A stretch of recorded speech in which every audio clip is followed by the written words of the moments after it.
안녕하십니까. 한눈에 알아보는 우리 나무라고 하는 나무도감 책을 집필한 박승철입니다. 오늘은 매자나무과의 매발톱나무 두 종류를 살펴보겠습니다. 요 매발톱나무가 있고 매발톱나무 앞에 왕이라고 하는 말이 들어간 왕매발톱나무, 이렇게 두 종류의 매발톱나무 종류들이 우리나라에 살고 있습니다. 그 중에서 요 왕이라고 하는 말이 들어간 왕매발톱나무는 울릉도가 자생지죠. 그래서 울릉도에서 특히 만나볼 수 있고, 요 왕매발톱나무는 울릉도뿐만 아니라 강원도에서도 살고 있고, 또 요 나무들은 우리 주변의 공원이나 수목원 같은 데서 자주 만나볼 수 있는 나무들이 바로 요 매발톱나무 종류들입니다. 이 왕매발톱나무는 울릉도가 자생지입니다. 우리나라의 울릉도가 자생지인데, 울릉도뿐만 아니라 강원도의 산에서도 살고 있습니다. 강원도의 산에서도 살고 있고, 요즘은 서울지방이나 중부지방에서도 이 수목원 같은 데 가면 요 왕매발톱나무 만날 수 있습니다.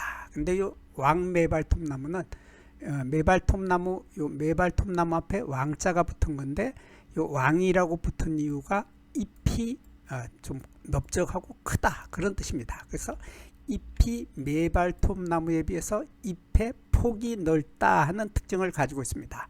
잎의 폭이 넓어서 잎의 모양이 거의 둥근꼴에 가깝다. 한자로는 원형이라고 하고 우리말로는 둥근꼴인데, 이런 둥근꼴에 가까운 이러한 모양을 하고 있는 것이 매발톱나무 앞에 왕자를 붙여준 왕매발톱나무인데, 거기에 비해서 왕자를 빼버린 앞에 왕자가 없는 매발톱나무는 잎의 모양이 둥근 모양이 아니라 이렇게 거꿀 달걀꼴이다.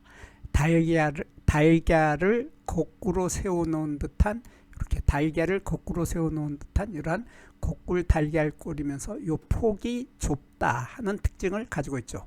그래서 요 폭을 보면은 요거 매발톱나무의 폭은 2cm에서 3cm 정도 되는데, 거기에 비해서 왕매발톱나무는 2, 3cm가 아니라 5cm에서 7cm로 폭이 아주 넓다 하는 이러한 뚜렷한 잎의 모양에서 차이가 납니다. 그리고 두 나무는 매발톱나무와 왕매발톱나무는 둘 다 매발톱이라는 말이 들어갔기 때문에 둘 다 공통점도 많이 있습니다. 그래서 가장 큰 공통점이 이게 가시 같은 톱니에 있습니다. 여기 보면 잎의 요 가장자리에 잎의 가장자리에 있는 요 톱니의 모양을 보면은, 톱니의 모양이 마치 바늘의 끝처럼 이렇게 생겼죠. 바늘처럼 생긴 요런 날카로운 이러한 톱니를 가지고 있는데, 예리한 톱니를 가지고 있는데, 요 톱니의 모양이 규칙적으로 있다. 요거 이렇게 규칙적으로 있는 것이 바로 왕매발톱나무인데, 매발톱나무도 같은 매발톱나무, 왕매발톱나무도 마찬가지로 매발톱나무이기 때문에, 여기 매발톱나무도 마찬가지로 요 잎 가장자리에 있는 톱니가 바늘처럼 뾰족하고 날카롭고 뾰족하면서 여기에도 규칙적으로 있다. 두 나무의 톱니를 설명하면서 둘 다 규칙적이라는 말을 썼는데, 규칙적으로 있다고 하는 이유가 바로 매자나무하고 구별을 하기 위해서입니다. 매자나무는 보면은 잎의 톱니가 전혀 다르죠. 전혀 다른 모습인데, 이렇게 요 끝에도 마치 날카로운 가시가 있는데, 요 가시가 불규칙하게 있다. 불규칙하게 있으면은 매발톱이 아니라 매자나무입니다. 그래서 요 매자나무는 톱니가 이렇게 불규칙한 톱니가 있는데, 요 톱니를 보면은 이렇게 안쪽으로 이렇게 꼬부라져 있습니다. 이렇게 안쪽으로 이렇게 꼬부라진다고 하는 특징을 가지고 있는데, 이렇게 안쪽으로 입가에 있는 톱니가 안쪽으로 굽어 있는 바늘 모양의 예리한 톱니가 여기는 불규칙하게 있다. 규칙적이 아니라 불규칙하게 있는데 이렇게 안으로 이렇게 굽어 있는 이렇게 톱니의 끝이 안으로 향하고 있는 이러한 톱니를 우리들은 내곡거치라고 합니다. 한자로 내곡거치라고 하는데 이러한 내곡거치를 가지고 있으면은 매자나무이고 거기에 비해서 매발톱나무는 날카롭고 뾰족한 바늘 모양의 톱니가 규칙적으로 있다 하는 특징을 가지고 있는 게 매발톱이고 왕매발톱나무도 같은 매발톱나무의 일종이기 때문에 매발톱의 일종으로 왕자가 들어갔기 때문에 왕매발톱나무도 매발톱나무와 똑같이 톱니가 규칙적으로 있다 하는 이러한 공통점을 가지고 있습니다. 그리고 이 매자나무의 열매를 보면은 매자나무나 매발톱나무나 매자나무의 열매나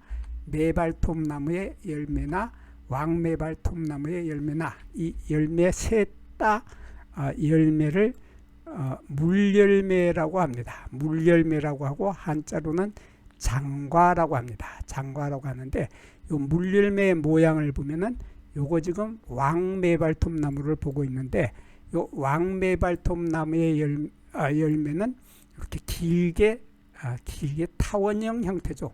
이렇게 타원형 형태. 이것을 우리들은 길둥근꼴이라고 합니다. 한자로는 타원형이라고 하고 우리말로는 길둥근꼴 형태, 타원형 형태의 이러한 열매를 맺는 것이 열매로 익어가는 것이 왕매발톱나무이고 매발톱나무도 마찬가지로 왕매발톱나무와 마찬가지로 길게 둥근 길둥근꼴의 형태를 하고 있다. 한자로는 타원형인데 거기에 비해서 매자나무는 열매가 타원형의 형태가 아니라 거의 공 모양에 가깝죠. 그래서 한자로는 구형이라고 하고 우리말로는 공 모양이라고 합니다. 거의 공 모양에 가까운 동글동글한 모양을 하고 있으면은 매자나무이고 매발톱나무는 긴 타원형의 형태를 하고 있고 또한 왕매발톱나무도 매자나무와 마찬가지로 죄송합니다. 왕매발톱나무도 매발톱나무의 일종이기 때문에 물열매는 길게 둥근 타원형의 형태를 하고 있다. 이런 공통점을 가지고 있고 이것을 아까 제가 물열매라고 했는데 장과라고 했는데 이 장과 물열매라고 하는 것은 영어로는 베리라고 합니다. 블루베리, 블랙베리, 스트로베리 하면서 베리라는 말이 들어간 열매는 바로 다 물열매입니다. 이 물열매라고 하는 것은 대표적인 것이 포도가 있습니다. 포도, 우리가 맛있게 먹고 있는 포도도 이 물열매인데 그 포도의 열매와 같은 구조를 하고 있는 이 열매가 바로 왕매발톱나무의 열매도 포도와 같은 구조를 하고 있다. 그런 뜻입니다.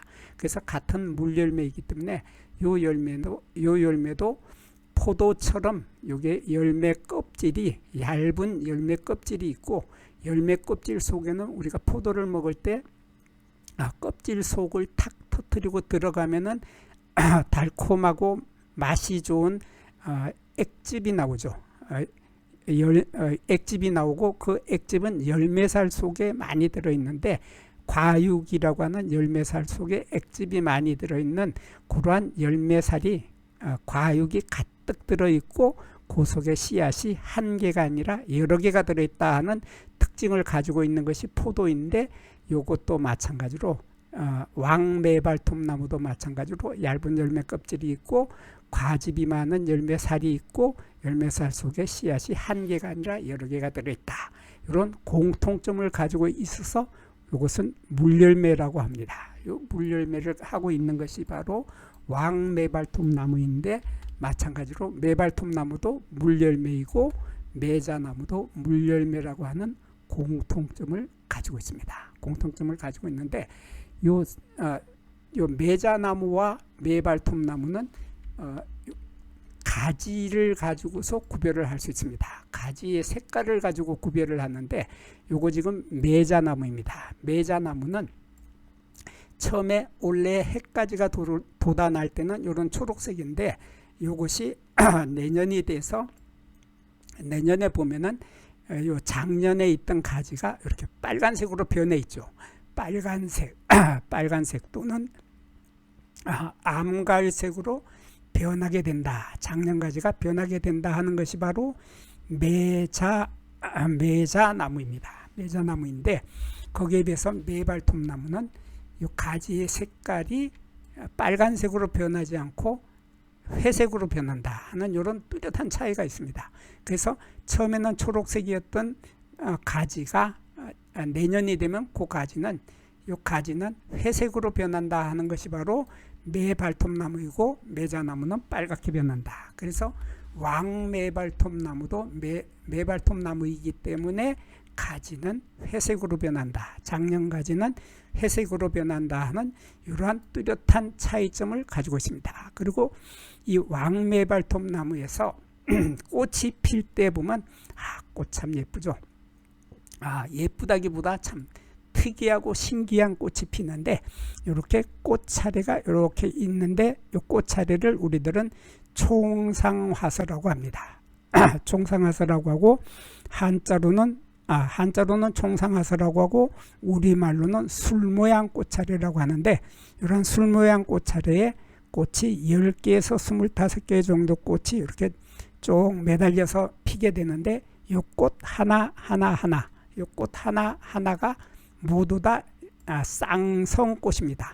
쌍성꽃이기 때문에 이 꽃 하나하나는 모두 다 열매를 맺을 수 있는 능력을 가지고 있습니다. 그래서 나중에 이것들이 다 열매가 돼서 열매가 이렇게 주렁주렁 많이 달리게 된다 하는 것이 이 꽃이 모두 다 쌍성꽃이기 때문에 그렇습니다. 쌍성꽃이기 때문에 꽃 하나에는 이렇게 암술도 있고 이렇게 수술도 있다. 그래서 수술은 수술로서의 역할을 하고 암술은 암술로서의 역할을 다 할 수 있는 이러한 꽃을 우리들은 쌍성꽃이라고 합니다. 그래서 이 꽃 하나를 자세히 보면은 이게 꽃받침이 6개가 있습니다. 여기 하나, 둘, 셋, 넷, 다섯, 여섯 개 꽃받침이 있는데 그 꽃받침 중에서 여기 하나, 둘, 셋, 3개의 꽃받침은 길이가 길고 요 3개의 꽃받침은 또 길이가 짧다. 그래서 꽃받침이 3개의 꽃받침은 길고 3개의 꽃받침은 짧은데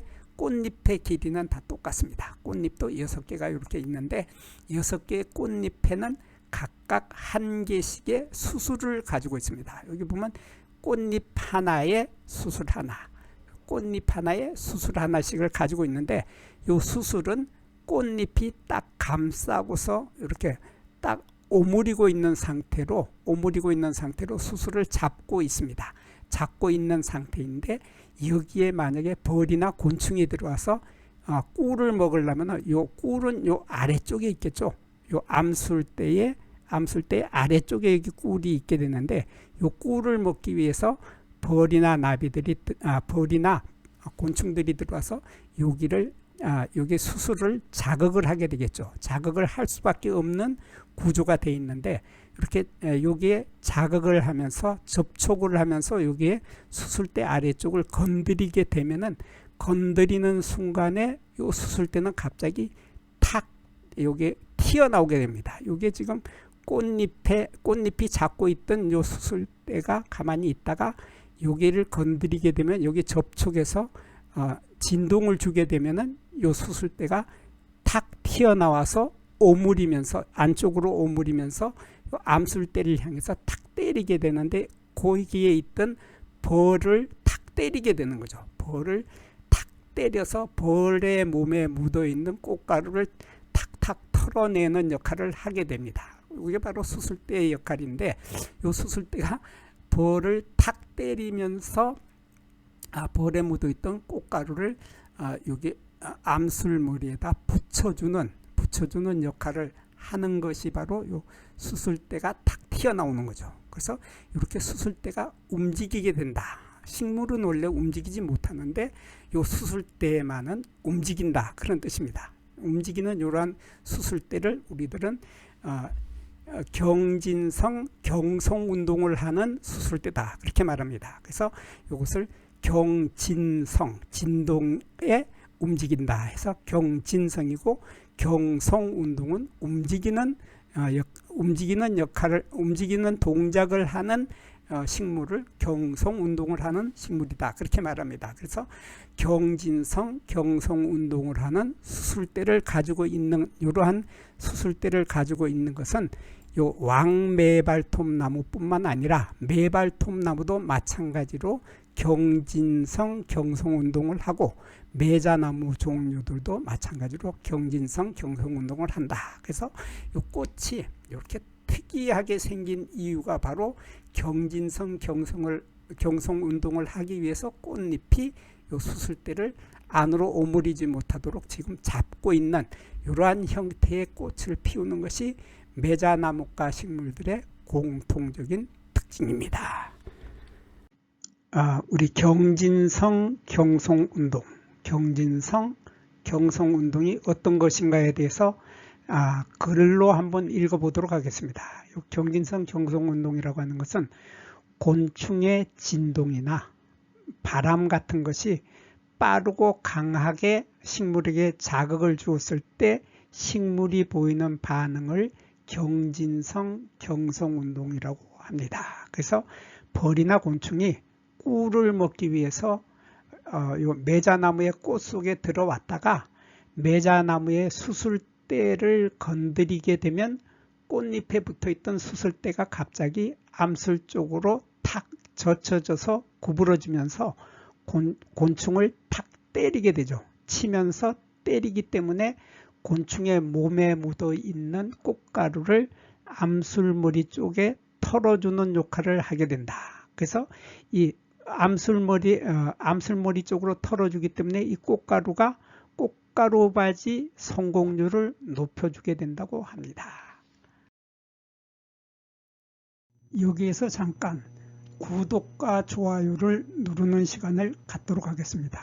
여기 나무도감 공부는 박승철이 사진을 찍고 박승철이 글을 쓴 한눈에 알아보는 우리 나무라고 하는 나무도감 책을 펼쳐서 공부를 하였습니다. 공부를 하고 난 후에 만나게 되는 나무는 바로 내 친한 친구를 만나는 것처럼 반갑고 호기심 넘치고 흥미진진한 기쁨을 가슴 가득 안겨주게 될 것입니다. 오늘의 공부는 여기서 마치도록 하겠습니다. 감사합니다.